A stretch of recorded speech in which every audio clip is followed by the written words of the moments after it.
Enjoy this video of me in 2022 walking every day. But I have lost almost 50 pounds now, uh, working out, and something I do almost every day, which is the secret to my success, which is walking. I think a lot about Henry David Thoreau quote, which has haunted me for years, and something at the end of the show Succession, a show which I didn't watch, but a clip that reminded me of it too, which is this one. If you're ready to leave your father and mother, brother and sister, wife and child and friends, and never see them again, if you have paid your debts and made your will and settled all your affairs and are a free man, then you're ready to walk. I think about this a lot because when you walk, you are free. When you've cleared your soul and you're ready to start the fresh and new, a meditative state. I've only taken a few walks like this when I was on a meditative retreat in Iowa back in 2024. I took a few walks like that where I was clear minded and empty, just allowing. I ended up with a few ticks sticking to me, and it was pretty hilarious. Most of the time, I just exercise, just doing the movements. It's not a heady walk that I've come to expect. And the last 100 years of walking, which is the mostly treat of instances, which is synonymous with going foot, becoming increasingly segmented, circumscribed, and limited. At the same time, it's become a matter of choice involving questions of health and recreation, as well as an assertion of individual lifestyle and social philosophy.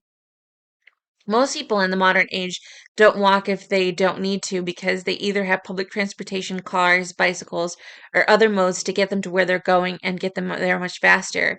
This is because there's an obesity problem because people don't walk much, thus, there's not much chance to burn up the calories they're consuming. However, walking is the oldest and most natural form of human travel. I found an article that looked at developing countries, and the US was poor with walking, taking only 3% of their daily trips by walking.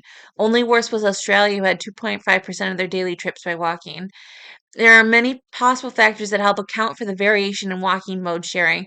For example, the low walk mode shares all trip purposes in the US 12% and Sweden 15% are probably due to their low population densities and high car rates relative to other countries. Thoreau's concept of walking is simply not feasible today, a number of students agreed. Today we are too busy, too pressured to go on long walks, to allow ourselves the enterprise of the daily walk. To walk that long, my students said, is a privilege, one in which most people are harried by jobs and other commitments cannot afford to partake. Walking, however, I found is a privilege not afforded to many people everywhere. You do what you can and how you can. I have a little patch of sidewalk near my apartment I can walk on, and I'll take it for now. I love walking, and I get so nervous that I'm going to get hit by a car, but I will walk every day. And I encourage you, if you can, to walk because it is the best form of exercise if you can walk. Thank you.